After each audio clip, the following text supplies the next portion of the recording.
నిర్ణయం తీసుకొని అప్పుడు ఏం చేయాలనేది అన్నారు. ఇప్పుడు ఆ టైం ఆ న్యాయ నిపుణులతో చర్చించడానికి సరిపోయింది అనుకుందాం. దీస్ ఆర్ ఆల్ అంటే చాలా చురకలు మనకు అక్కడ బిఆర్ గవాయి గారు చాలా చురకలు అంటించడం జరిగింది. ఆయన స్పీకర్ తీసుకున్న నిర్ణయాలు తప్పుపట్టడం జరిగింది. ఏదేమైనా కూడా 3 నెలల్లో నిర్ణయం తీసుకోవాలి. ఎమ్మెల్యేలకు ఎట్టి పరిస్థితుల్లో సమయం ఇవ్వద్దు, వారికి మళ్ళీ గడువు పెంచకూడదు అని చెప్పేసి కొంచెం ఘాటుగానే, అంటే ఆపరేషన్ సక్సెస్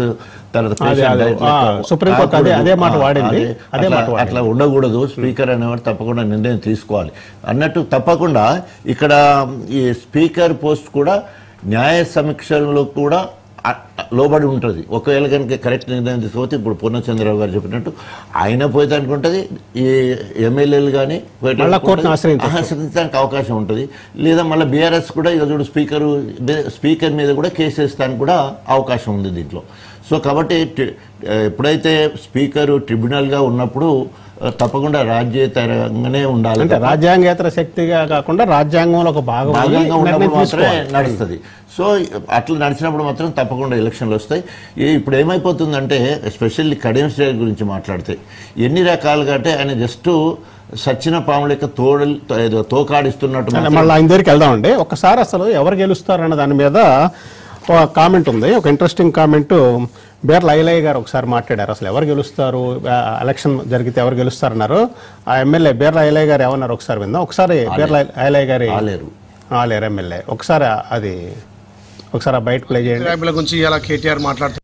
పార్టీ ఫిరాయింపుల గురించి ఇలా కేటీఆర్ మాట్లాడుతుండు. మరి గత 10 ఏళ్లలో సుమారు 60 మంది ఎమ్మెల్యేలు ఎమ్మెల్సీలను పార్టీలో చేర్చుకున్నప్పుడు నీకు ప్రజాస్వామ్యం గుర్తులేదా? ప్రజల సంపద కొల్లగొట్టాలనే లక్ష్యంతో మీరు ఉప ఎన్నికలకు పోతారు తప్ప ఏనాడు కూడా ప్రజల పట్ల గాని ప్రజాస్వామ్యం పట్ల మీకు చిత్తశుద్ధి లేదు. రాజీనామా చేసినా ఉప ఎన్నికలు వచ్చినా గెలిచే దమ్ము ధైర్యం ఉంది. నీకు సత్తే ఉంటే నీ పార్టీ తెలంగాణలో ఇంకా బతుకుంటే ఛాలెంజ్ విస్తున్నాం. మీ దమ్ముంటే స్థానిక సంస్థల్లో గెలిచి తీరాలి. నీ దుకాణం, మీ అయ్య దుకాణం, మీ బావ దుకాణం, మీ చెల్లె దుకాణం వేరు నువ్వు దుకాణాలు బంద్ చేసుకుని ప్రతిపక్ష హోదా నిర్వహిస్తే బాగుంటుందని చెప్పి నీకు తెలియజేస్తున్నా.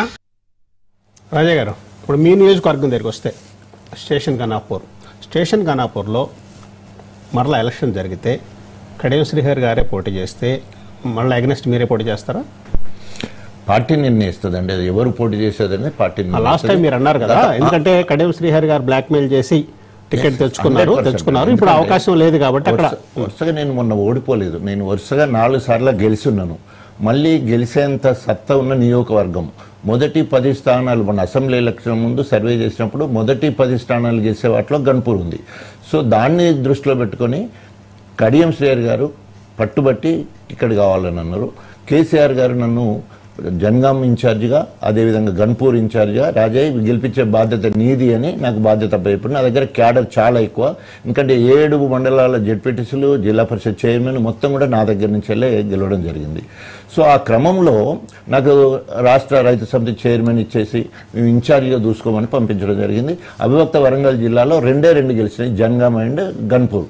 సో 100% నా ఇంపాక్ట్ ఉంది అక్కడ. ఎందుకంటే నా ప్రజల్లోకి వెళ్ళే స్టైల్ కానీ, ఓన్ చేసుకునే శక్తి కానీ, గవర్నమెంట్ ప్రోగ్రామ్స్ మీరు చెప్పినట్టు పార్టీ అధిష్టాన నిర్ణయమే మిమ్మల్ని ఎన్నుకోవాలంటే అదే చెప్తాను. సో నేను ఈరోజు మీరు రికార్డ్ తీసుకోండి, 20 నెలల్లో కడియం శ్రేయర్ కంటే కనీసం ఒక 3 రెట్లు నేను గ్రామాలలో తిరుగుతాను. గెలిపోవడంతో సంబంధం లేదు, టికెట్ ఇచ్చినా ఇవ్వకుండా సంబంధం లేదు. ప్రజా జీవితంలో ఆత్మీయతను పంచుకుంటూ, కష్ట సుఖాలలో పాల్పంచుకుంటూ ఎప్పుడు రోజంతా కూడా గ్రామాలలోనే ఉంటాను. ఆ రకంగా ఇప్పుడు కూడా అట్లాగే పనిచేస్తున్నాను. సో కడియం శ్రేయర్ ఆయన ఫక్త్ రాజకీయ నాయకుడు, నేను ప్రజానాయకుడిని. ఆయన ఎత్తులు జిత్తులు, కుట్రలు కుతంత్రాలు ఇవన్నీ ఒక ఎత్తు అయితే, మొన్న కడియం శ్రేయర్ని బీఆర్ఎస్ పార్టీగా మేము గెలిపించినాం. ఈరోజు పార్టీ మారినందుకు అక్కడ బీఆర్ఎస్ పార్టీలో వ్యతిరేకం ఎవరు కడియం శ్రేయర్ మీద. అదేవిధంగా కాంగ్రెస్కి పోయిండు. అక్కడ కాంగ్రెస్ అంతకుముందు ఎవరు పోటీ చేశారు? సింగపురం ఇందిర, మా బావమర్ది, సొంత బావమర్ది వాళ్ళ భార్య, అంటే నా చెల్లెలు పోటీ చేసింది. పోటీ చేస్తే ఆమె ఒక 7,000 మెజార్టీతో ఓడిపోయింది. వాళ్ళందరూ కూడా ఈయనకు వ్యతిరేకం, ఎందుకంటే అప్పుడు ఈయనకేలే ఓట్లు. సో వాళ్ళందరూ ఇప్పుడు ఇందిరతోనే ఉన్నారు, ఇక్కడికి రాలేదు. సో కొండమురళి లాంటి సీనియర్ లీడర్లు కూడా ఈయనకు వ్యతిరేకము. ఈయన గురించి, ఈయన వ్యక్తిత్వం గురించి, గొప్ప కొండ మురళి లాంటి వాళ్ళు కూడా చెప్పారు.